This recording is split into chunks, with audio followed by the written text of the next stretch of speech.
So today what we're going to be talking about a little bit is we're going to go over drop control, go over what we do in case there's anybody new here who hasn't heard of what WiseConn does and they're new to WiseConn. The other half of our webinar is going to be all about SWIIM. So SWIIM System is going to come in. We have Kevin France today, the CEO for SWIIM. He's going to come in and do a presentation about their company as well as our recent integration. This series is part of a few different episodes that we're going to have. It's a full integrator series. We're going to talk about different companies, how we work with them using either hardware, software, with their APIs, stuff like that. So I'll go ahead and I'll share my screen and we will get going here. And if at any time you have any questions, there's a Q&A right at the bottom of your screens. There's also a chat. You can send chats directly to me. If there's any problem with my screen sharing, with my voice or audio, just let me know in the Q&A and we can go ahead and stop and fix that for you. All right, so here's a little presentation about drop control. So background on WiseConn. We were founded in 2006. We've been in California since 2015. We're a Chilean-based company with over 200,000 acres and over 8,000 nodes deployed. So the 200,000 acres, that's where we have all of our equipment through. The 8,000 nodes, it's all of our little hardware units that we have out in the field. In California alone, we have 15 distributors, but in the United States, we're growing over 20 now. We've got places in California, in the Pacific Northwest, in the Southeast region, Midwest. Those are just some few places in the United States. In 5 different countries, we have over 2,000 users, and that's Argentina, Chile, the United States, Peru, and Mexico. We have both our support and warehouse in Fresno as well as Chile, so we have 2 different places where we've got a full staff support team and a full staffed warehouse. And we have an open API, so that's kind of what we're going to focus in this series, is about our API. Today we're going to be talking about SWIIM. So drop control, what it is, it's a reliable irrigation monitoring and control system. So we pride ourselves on being, forefront in the automation industry. Irrigation automation is our bread and butter. Along with that though, we do a lot of different telemetry aspects. So first off, we can do like pump start and stop. We can do the wireless valve control, so open and closing valves, sequential valve operations, per variety irrigation. We'd also do stuff with weather stations. So we actually distribute ourselves Davis weather stations, and we can either do that and read them through their hardware, or we can read the Davis weather station through an open API. So if you have a Davis weather station, either adding on WiseConn technology or using our API, you have a couple different ways to get the data onto our drop control platform. Here we have a soil moisture probe in the field. So we do sell Suntech sensors, but we are sensor agnostic. So any open protocol sensor in the field, we can tie into and read it. And then we really do pride ourselves on the remote capabilities. So all from your phone, from the iPad, from the desktop, wherever you are in the office or at home, you can remotely get onto drop control either with an app or through any web browser. It takes no installation of a web browser or any software. You can be scheduling your irrigations, view your soil moistures, print out your accumulated volumes after a growing season to report water, all that good stuff. So we're comprised of our hardware and our software. We'll go in a little bit about our hardware here. The X1 is the monitoring and control node, so it's the node in the middle. That's our flagship node. So from the start, that's been the node that can do all of the control capabilities as well as all of the monitoring capabilities. So starting, stopping a pump, opening and closing a valve. It can do all that while on the same node. It can be reading a weather station, reading a soil moisture probe, a pressure transducer, a pressure switch, dendrometer, a lot of different things that you can think of. Next, we have our M1. So that's a sole data logger. It's very competitive pricing that we put it out on the market, just because it's a soil monitoring unit that can do, soil probes, weather stations, It can either be its own radio unit. So drop control uses a 900 megahertz radio frequency that all the nodes talk to each other on to bounce back information that then go to the cloud. But the M1 can either be a cellular gateway of itself, or it can be a radio module in the field with a gateway for the X1 or the C1. That brings us to our C1, the full fertigation controlling node and the pump station controller. So it can control just off one node, 5 different pumps, 10 different valves. So if you have, a couple different regular pumps, or centrifugal pumps with some chem pumps, FERT pumps, acid injection, we do all of it. We get into our software. So kind of how it works, like I was talking about before, you'll go onto your app or onto the desktop. You will schedule your irrigations. They'll go through Amazon Web Services to the WiseConn server for drop control. Then that'll all be put onto the gateway. And from there, the gateway is going to send out all the commands to the radio nodes in the field. It's also able to be done through a third-party platform. So like through other companies, you can schedule irrigations, and then we on our end, we do the execution part. So our hardware takes care of executing the irrigation commands in the field, or we can pull and plug data. So we're reading a soil probe in the drop control, another using an API, another company can take in the data that they're getting.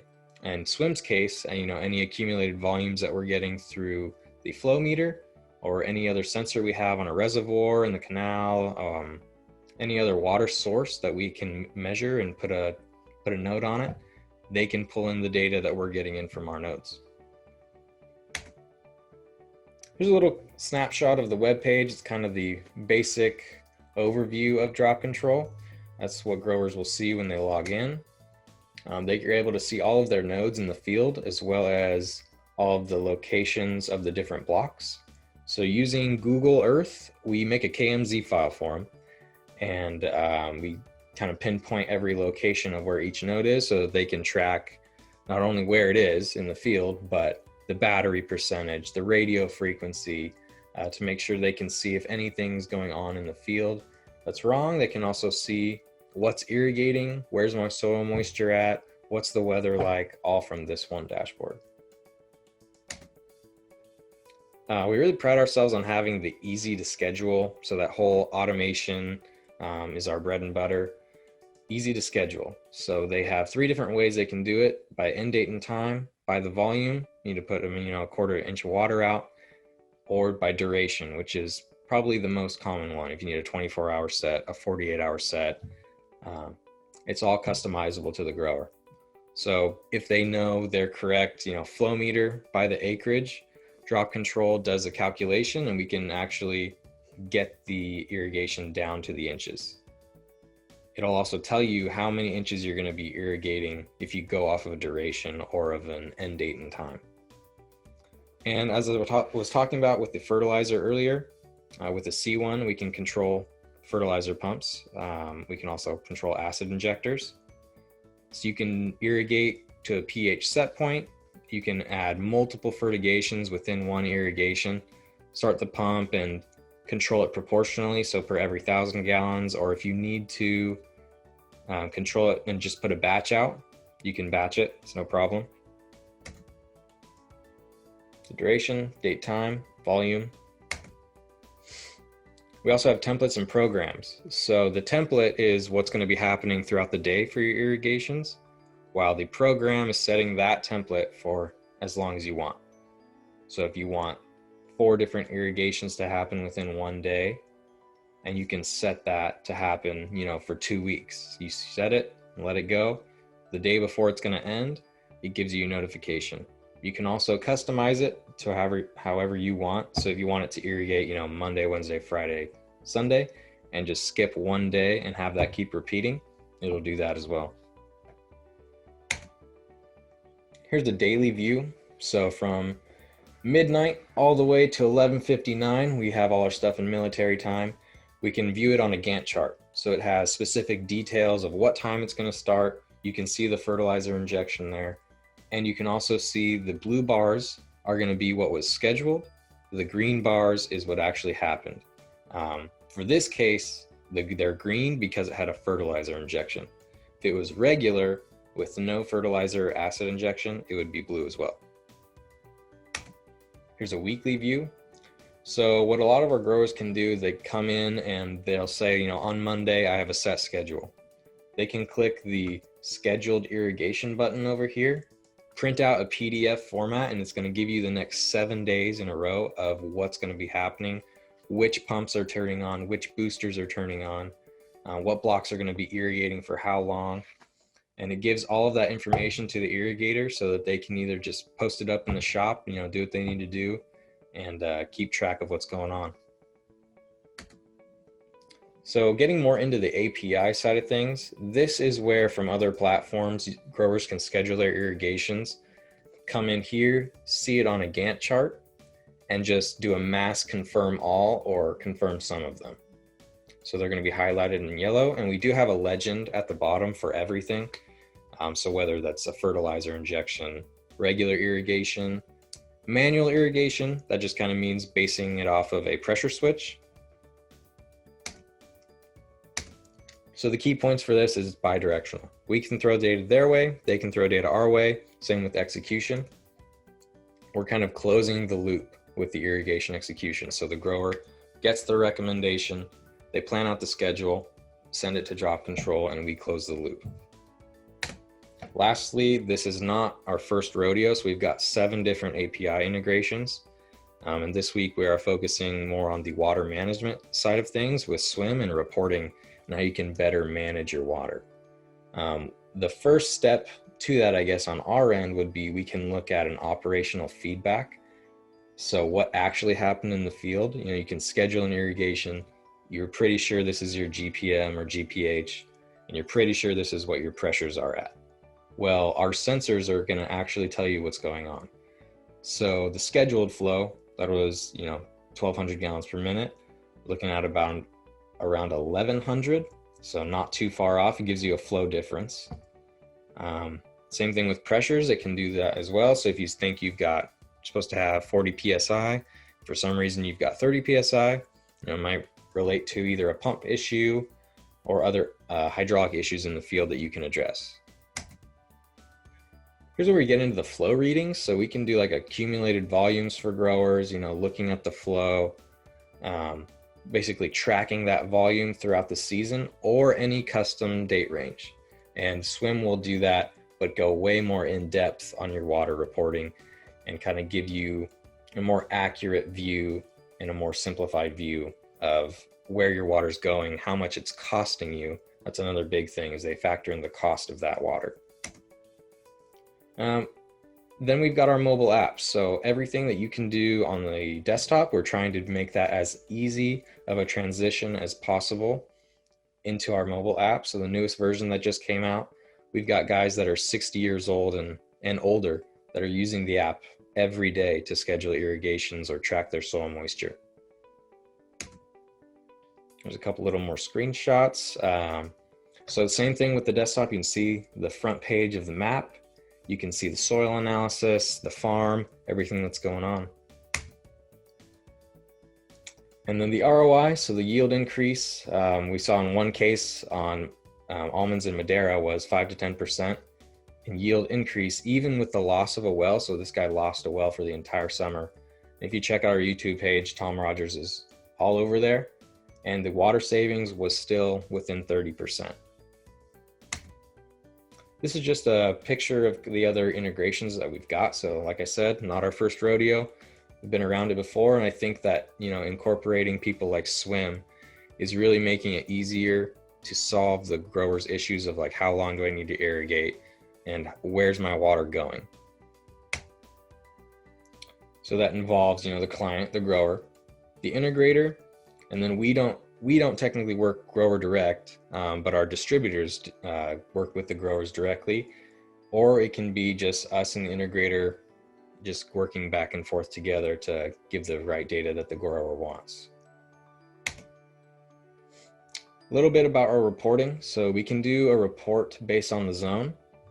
So we come into the irrigation tab, we look at, I want an irrigation report for just this block of peaches or just this block of almonds. or the entire pump system. So if it's irrigating a bunch of different varieties of crops off of one pump, you can go based off of that. It's going to tell you, you know, how many events you had for a custom date, how many acre feet, how many hours you ran. We're working on the flushing side of things, but it can also tell you, you know, in percentages what you're hitting. So of the irrigation events, 99% were executed. The 0.9% is just, you know, it says it like missed 5 seconds, but it's very minimal.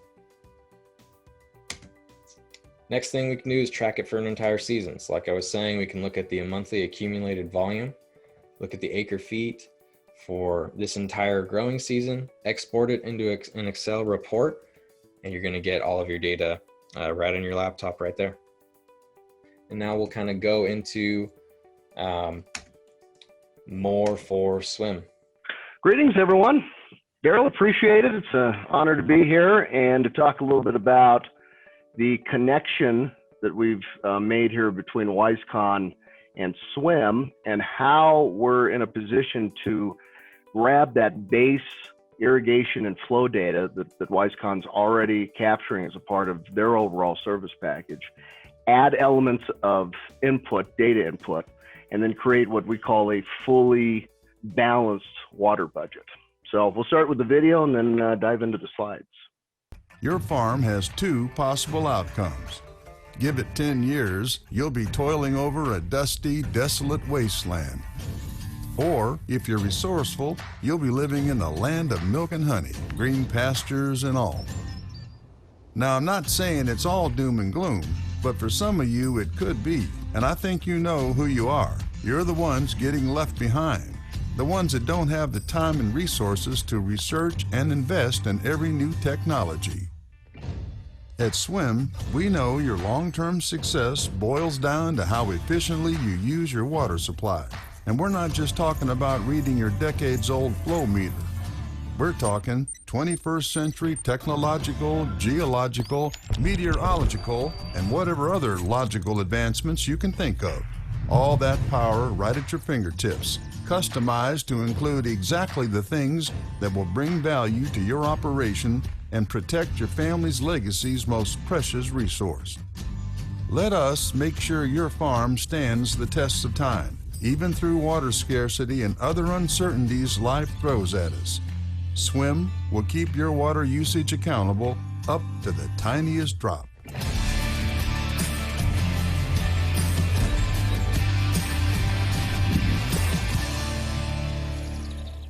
All right, so how do we do all of this?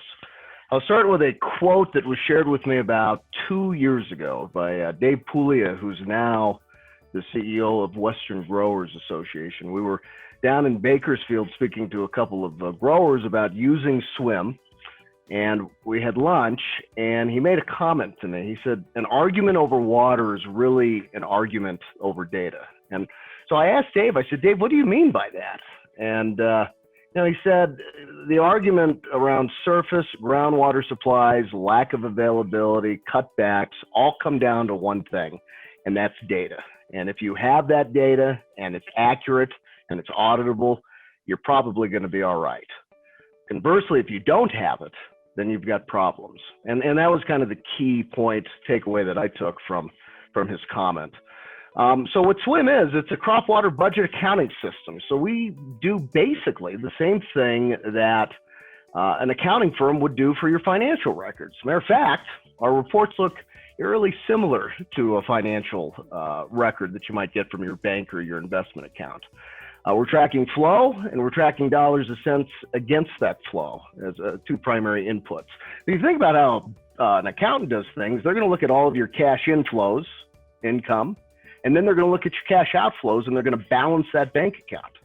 So water balances. We're only dealing with water at that point. So a good way to think about it. We provide that data, delivery and consumption, meshed together by field. At the end of the season, we audit those reports the same way your CPA would audit data. Our data scientists assure accuracy as well. And then when that data is complete, we produce effectively an irrigation efficiency percentage. That's called a consumptive use fraction. And that's actually something that's tracked throughout the season and gives you a strong baseline and benchmark against your irrigation efficiency. So to solve something like WiseConn, for example, you're looking to conserve water or increase yield, or maybe both. How do you know where you're starting? How do you know where you are mid-season? And how do you know where you are at the end of the season to start that whole new season? And that's one of the things that SWIIM answers. The system was co-developed with the help of USDA over about, we say 5 years on this slide, but it was actually more like 5.5 years. A couple of patents, 3 to be exact, and one of them USDA helped us with and is actually a co-inventor. As I mentioned, Western Growers endorses us. They have a strategic partnership with us. We have 2 C-level folk from Western Growers that sit on our team and help guide the mission. We're the only company I'm aware of that actually accounts for water and provides this financial, or the statement that's equivalent to a financial statement around your water use. It's accurate, it's auditable, it's automated, and it's trusted. So what is a water balance? Well, it's keeping track of how much water is entering and leaving each of your fields during the course of the season. We don't use sample data. So a lot of folks will use examples of data or samples of information to reach conclusions or estimates based off those samples. SWIIM uses real-time field-wide data that we survey each day, and we're effectively balancing your water checkbook every day automatically. It's very similar to balancing your checkbook. It's a good way to think about it. So why would you want to do a water balance? Well, the first thing right out the gate our clients tell us is it provides a multi-dimensional look at your application and consumption meshed together. It provides a measurement of best irrigation practices, allows you to flag over and under irrigation conditions much more effectively because you're looking at both sides of the proverbial bank account.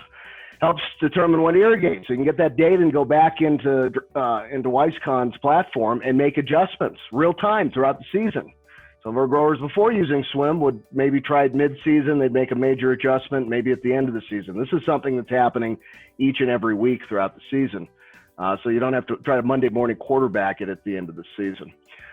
We're doing monitoring and reporting. With the client's permission, we provide those reports directly to the state if required for river diversions or whatnot. And so that takes that out of the hands of the grower who are growers, they want to grow. They don't want to manage their water as best as they can. They have to some degree, but they want to get as much of that off their plate as possible. Improved yields, reducing water, and again, benchmarking, and what we call SWIIM certification, which I'll talk a little bit more about in a bit.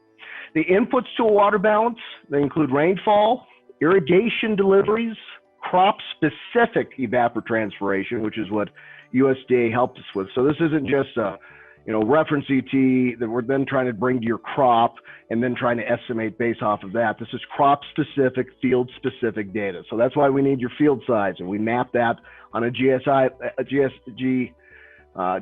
layer. And then, of course, the satellite goes over on average 8 days, maybe every 16 days, depending on cloud cover, and gets an image, and then we use that to compare with the rest of the data sets we're gathering.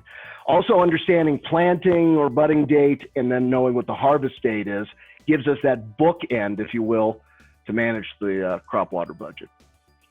SWIIM certification is another benefit. We launched this in June. We have growers that are growing produce. I'll use my little visual there in my office. Yes, it is a fake orange because they kept rotting every time I would bring a new one in my office. But you'll see the certification stamp. So growers are putting this on their packaging. They're putting it on the product itself. As long as they're doing a full water balance and certifying their sustainability, we allow them to use it in their marketing pieces. They use it to negotiate better placement in the store. If they're a commodity crop grower, they're using it for better end buyer pricing, because then those buyers are going and promoting the fact that their source supply chain is water efficient. So it's a benefit. It's a good one. It's proving out significantly more beneficial, to be quite frank, than we even had imagined. We thought it would be a nice add-on. Growers are really leveraging this, especially in today's world, to get better placement within their ecosystem. Alas, accounting for ag water is complex. That's been a big hurdle for many folk. Some growers have surface, some have groundwater, some have one, some have neither, of course, as we know, unfortunately. But for those that have a source of water, it kind of goes into this pool of available water. In most cases, then it gets diverted to each farm and then each field. Then you have to worry about how much is applied and consumed. And every place there's a question mark on here, SWIIM fills it in for you each and every day and gives you good analytical data to base your decision making off of. It all starts with monitoring, accounting, and reporting. And the equation is pretty simple. Water in minus water consumed equals either a surplus or a deficit, but getting there can be challenging. So the system, again, was patented by the USDA. We use it for reporting to the state with permission from the grower. It's supported through a couple of layers of data. So we're getting infield data from, in this case, from WiseConn's equipment. We're getting regional weather data and then satellite data, and that's all meshed together to get us to some pretty amazing level of detail, but still something that's readable and understandable by our clients. It's field level. So each of these fields in this visual are mapped. So we know the water coming on. We pull that data straight from WiseConn for a seamless API integration. We then use regional weather data. If you have your own weather station, you can use it, but of course SWIIM has its own weather station network, and we also use CMIS data to estimate what the crop should be consuming roughly every 15 seconds. Then that darn satellite flies over roughly every 8 to 16 days, gives us a snapshot, and both the weather and the satellite data is meshed together to give us a consumptive use value for the field. If you're looking at it in just a simple graph, we're gathering the pump and gate data here from WiseConn in this case, and then we have weather and satellite data meshed together to give us the consumption side. We have your field and crop data in the system, which gives us those bookends and tells us what the crop curve should be. And then of course we use USDA crop production data to normalize and validate what should be happening in your field. That data is then available to you at your level and to the district or state if you so choose. Good way to think about this is the SWIIM Umbrella. You have the SWIIM platform sitting on top of this equipment. And so we sit there, we interact seamlessly with what's happening. We don't tie in and screw up any of the automation that WiseConn has in place. We're just grabbing that data and using it to, think of it as adding a pro series of tools to your tool set. So all of us have bought a basic tool set of some sort in our life. Maybe it was an ag and maybe it wasn't. Maybe it's software, hardware, equipment, house warranty. I mean, it could be anything. And you get the standard service, which gives you some level of information. So you get some level of that flow data through WiseConn, the core data. But then you have an option for a pro service or a pro add-on that really dives in. And many companies offer pro services in many industries. That's a good way to think about this.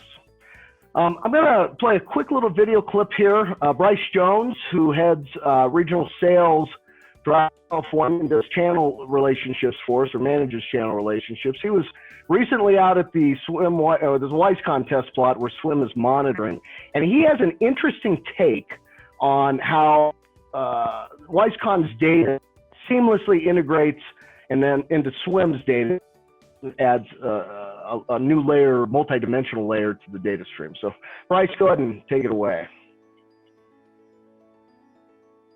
So we're out here today with at Fresno State Farms, where they're growing olives here. We're partnered up with WiseConn, where we're going to be doing water balance data. They'll be collecting the flow. What we're doing is tying that into a water balance, where we take a look at all the irrigation, effective precipitation, what the plant is using, and also deep percolation. That way we know where all the water is going, and we can create a water balance with that that's running on a daily basis and consolidate on a weekly and monthly basis, and a year-end report. That's perfect, Bryce. So, all of that extra stuff that Bryce was talking about, effective precipitation, how much water the crop's actually using, how much of that is deep perk, that's all added data that we're calculating with these reports. A couple of sample screenshots here on your screen now. Basic delivery report. Again, we provide ledger data each and every day based on volume and cost. So we attach a cost to each flow point, so you can track in near real time what you're spending. And that adds up. Many of our growers have told us, they said, when they see the volume, normally in acre feet, but then they see the cost, and that lights a light bulb up in their head, because it's in their face every day and they're looking at it. So it provides a new level of data, and we're capturing that normally at a field level in most cases. That all comes down to the water balance report, which is available once a week. Normally on Mondays, it's emailed to the client automatically. Starting in November, the grower will be able to determine what iteration they receive these reports on. But it's a detailed water budget. And I'll point you to the screen here, it looks just like a bank account. Of course, it's talking about depth, volume of water in each of the subcategories, and then dollar values, but gives you a very good idea of your water in and water out. Effective rainfall is pulled out as a portion. You can see total versus effective rainfall. And then, of course, the assumed consumed fraction, which is, in this case, irrigation efficiency. How much water was used by the crop? About 83% in this case. Growers will look at this each and every week, try to improve on it. At the end of the season, they get a final audited report. So this note will turn from provisional to a final audited report. And then that will show them the consumptive use fraction for the whole season. And then that normally becomes the baseline for the next season to target. Similar to a Fitbit. We've been told that by clients, you know, the ones that are really trying to get their weight under control or they're into health, wearing Fitbits. And those that are wearing Fitbits are getting that data stream throughout the day. It allows them to make better decisions about trying to get their weight under control. So that's another good analogy I've heard. Detailed soil water accounting, each event, and how effective that irrigation was. So if you're irrigating on a day where there's precipitation, we're going to give you an idea of what the soil profile was. And if that irrigation exceeded what the plant needed, it becomes ineffective irrigation or rainfall, if you will. And that's the delta between the effective and total rainfall here. So a couple of high-level things to think about. Another popular graph from the water balance report is this cumulative water balance. We call it the daily time step water balance. So each day, you got a couple of data points here you can look at. This light green line is a target. Some growers will set it within the system, some won't. Those that do irrigate toward that target. And you can see here the blue line is deliveries of 1 or 2 or 5 fields, whatever the subject of the water balance is. Consumption by green. So, of course, overall, minus agronomic reasons not to do that. They're trying to bring those two lines closer together, generally speaking. And then surface or subsurface and surface outflows. In some cases, we measure the surface return flows. In some cases, it's lumped together, depending on the application. Some growers will add precipitation. Some growers will add targets, like this one. But the goal is to see it graphically and make changes throughout the season. All of this data is also available on a customizable dashboard.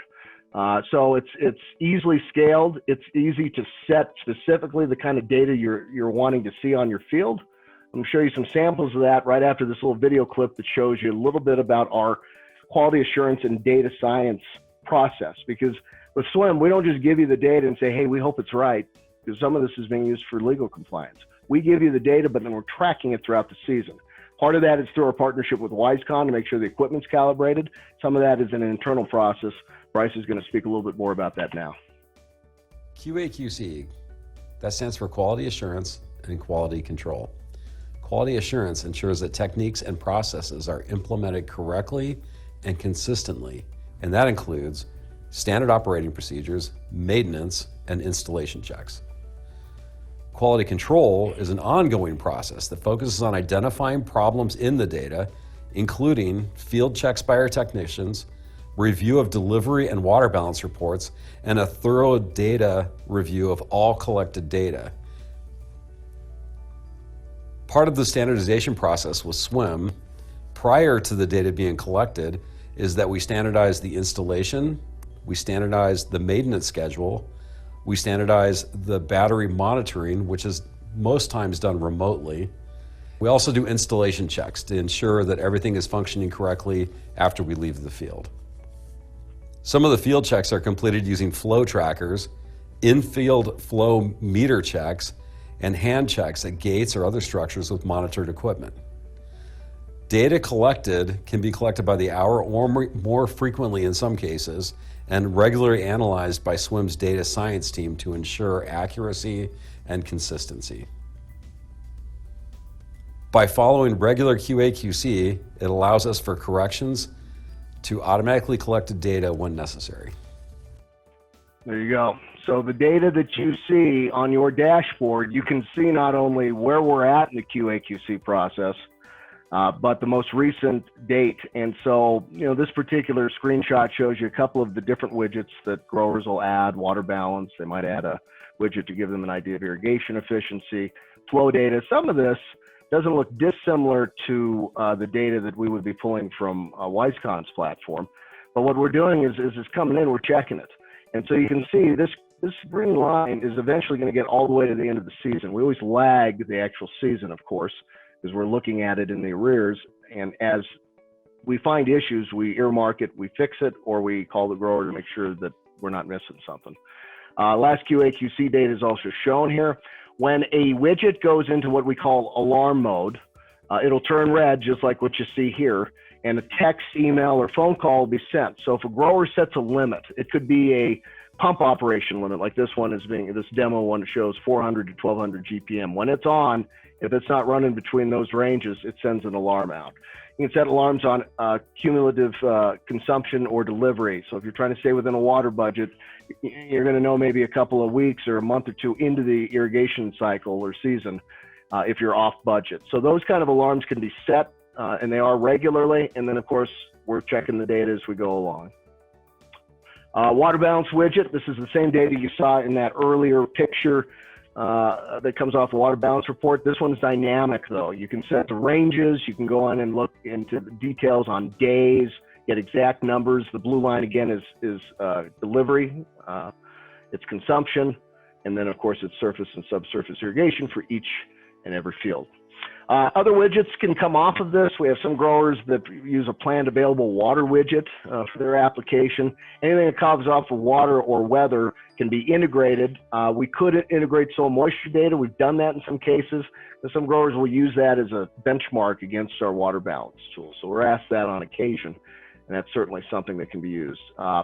This widget will be available starting in November, and it's the irrigation efficiency on a weekly basis.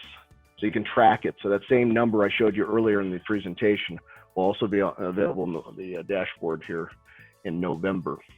So our consumption data, I talked a little bit about. We don't just use weather as a method to estimate field level consumption, and we don't just use satellite. We use both, and it's one of our patented processes on how we integrate those two components together. So we're estimating consumption each and every day, throughout the day, of course. But that doesn't take things into account like crop stress and other components that could affect really what's happening in the field. So we have that satellite that flies over roughly every 8 days.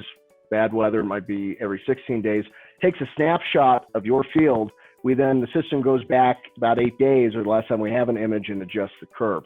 So a good way to think about it is every plant or every crop has projected ET curve, right?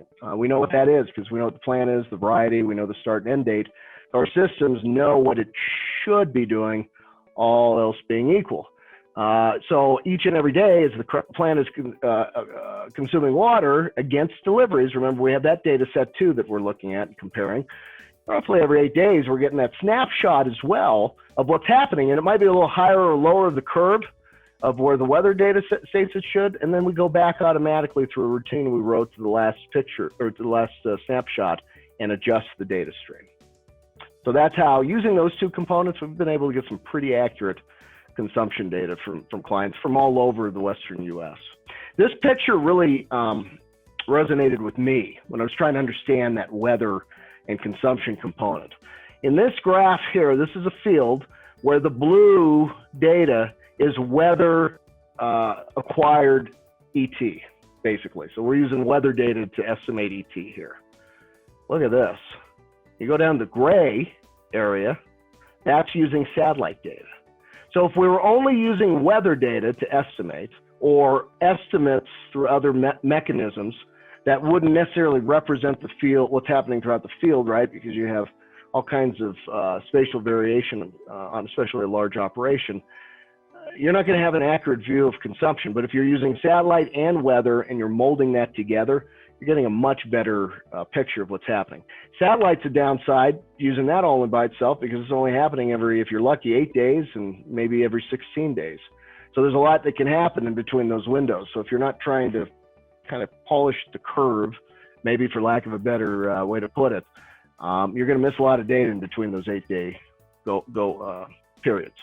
That same data we're using in the water balance is also available visually. The most common layers that we see would be the advanced ET layer, the NDVI layer for crop stress. Growers will go to this, look at their graphs, and then go look visually on a day when a snapshot came in and compare that against what he or she knows should be happening in the field. So it's just another way to display the data. It's not analytical, as analytical, it's a little more subjective, but we're using that same data stream in a visual band as well. Okay, as we wrap up here, we will have time for questions, but what we like to do is answer some of the most common questions we get asked, because almost every webinar or meeting we have, we get asked pretty much the same questions. So we're going to save you some trouble and answer the most common questions that we hear. And then Daryl, if we have time, I think we will, we can have some additional question Q&A time at the end. So let's go ahead and listen to Bryce here, wrap it up with asking and answering the most common questions. What's the difference between just measuring flow and SWIIM? Flow tells you irrigation amounts. SWIIM tells you irrigation, precipitation, crop water use, deep percolation, and runoff. SWIIM is the only system available which provides all this data fully audited and in an easy to read report. How is this going to bring value to my operation? SWIIM gives you the tools to improve crop production and optimize water use. Furthermore, SWIIM's reports serve as audited third-party verification of water use and efficiency. This protects our clients from any arguments or regulatory constraints which lack the field-specific water data that SWIIM provides. What crops can I monitor using SWIIM? SWIIM can be used with a wide variety of crop types: permanent crops, row crops, and perennial crops. Whatever your specific crop is, SWIIM has a solution. What irrigation system do I need to use with SWIIM? SWIIM can be used on all types of irrigation system, including flood, furrow, sprinkler, and drip. No matter how old or new the system is in place, SWIIM has the tools necessary to collect the accurate data. Do I need to have an automated irrigation system to use SWIIM? It's not necessary to have an automated irrigation system to use SWIIM. SWIIM can add or recommend the equipment required for remote monitoring regardless of the current irrigation system. If you do have an existing automated irrigation system, SWIIM can tie into this, collect data without any additional equipment cost. Do I need a weather station to use SWIIM? If you have a weather station on site, SWIIM can tie into it. If not, SWIIM can access available weather stations, and in many cases, an existing SWIIM weather station and/or a public weather station. It is always beneficial to have a weather station on site. SWIIM always makes sure there's a minimum of 2 sources of weather data tied to each field we monitor to ensure accurate information. This, combined with satellite imagery analysis, allows us to provide an accurate, field-specific calculation of crop water demand. And there you have it. That didn't answer your question. We're happy to answer additional questions. As we wrap up this section, resources are available on our website. And so brochures, downloads, and videos, they're all under resources. If you go to our homepage, download brochure, we'll bring up a couple of brochures, including one that talks specifically about SWIIM and WiseConn integration. So if you want more information there, grab that. And then the video gallery, great place to go. And then the middle area here, when you get to the video gallery, dashboard reports. All of those reports that I gave you some samples on, we narrate sections and show you exactly what each of the elements of the report or dashboard widget will provide for. Lots of resources on the website.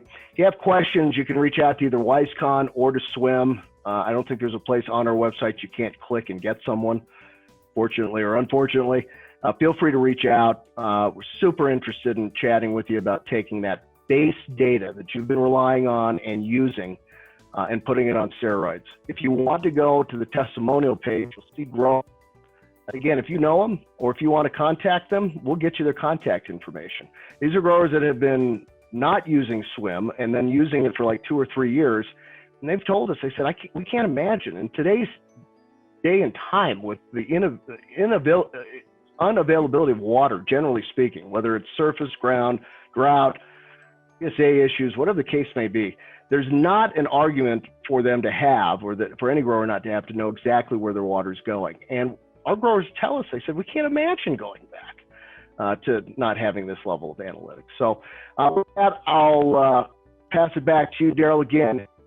appreciate the attention. I appreciate the time, and I'll go ahead and pass it back. Perfect. Okay. We have a couple of questions, question and answer. The first question is, how do you determine the cost of water? Is that region specific? Yes, the answer is it's region. Not only is it region specific, but it's also by water source specific. So giving an example, we have a grower that has 2 or 3 wells on their field, and then they have a district turnout. Every one of those water sources could have a different price associated. In some cases, both of those wells, right? If you have a deep well, that's going to cost you more in electricity than the more shallow well. So what we normally do is on district turnouts, we ask the grower to estimate per unit of water what they're paying in assessments to the district. That's normally the baseline. On groundwater wells, they'll normally include county assessments, electricity, any other overage fees. And then that's keyed into the system. And then of course, as we're tracking the water, it's like a speedometer. We're just clicking it as we go. So that's how we end up handling the price of water. We can get more granular in the water costs. So some growers, as an example, if they're in an area where they're trying to get a cost rebate or a tax rebate or a payment from the district, they might actually put the value of the water that they can't, or the value of the water savings versus the cost of the water, if that makes sense. So they can see how much they're losing in savings if they don't save more water. It can be done on the delivery of the consumption side. So I hope that answers your question. Second question here. Hello, I'm curious about a slideshow how SWIIM works. You mentioned surface water, district, and groundwater in the equation. So what does district pumped here means? Okay, so what we mean, district water is generally surface water when I'm talking about district water being serviced by an irrigation district. Depends on the region though. I know we have callers on here outside of California. Sometimes they're called ditch companies. Some special use districts. If it's a surface water supply, we normally refer to it as district. And we know that's kind of a high level, quick blanket catch of surface water, but that's normally what we mean.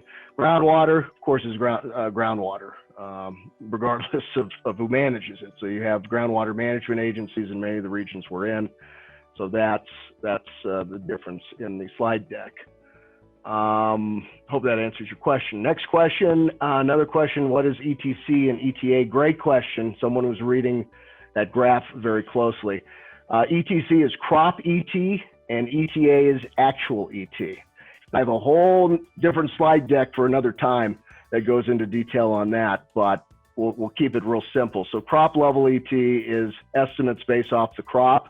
Actual ET is something like from satellite where you're measuring it. So that's the difference between that. When we use ETA, which is the satellite data, when that comes over, the more images we can give us more snapshots in between effectively crop ETC that we're generating in between that time.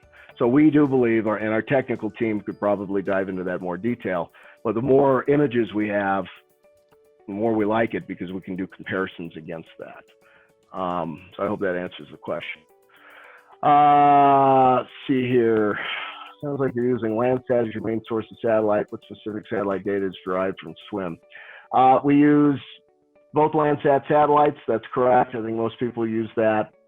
Energy balance equation. I think it's metric based. But keep in mind, SWIIM is data and hardware agnostic. We're actually working on a second data provider right now that we've been partnering with for quite some time. And they will be up and online probably at the end of this year. So we're not tied to one source. We have our what we call advanced level ET because we have to have some level of ET to serve our clients, but we're not tied to using that level or that particular source. Okay, so another question, I get my water from the Imperial Water Authority on a strict budget. Why wouldn't I use all the water in the budget? If I'm efficient and save water, do I pay less? Briefly, so I believe you're talking about Imperial Irrigation District, which we do have activity where we monitor fields down there. That district offers an incentive program for payments against saved consumption. Excuse me, not delivered water, but consumed water. So if you can show that you have reduced your consumption against a baseline that the district says is acceptable for your crop, and you do so without stressing the crop, then you're paid a reduction. So that's a perfect case study, detailed case study on why SWIIM is useful down there. I hope that answers your question. There's another question. It is better if you could explain the water balance. Still questions, I think, on the water balance.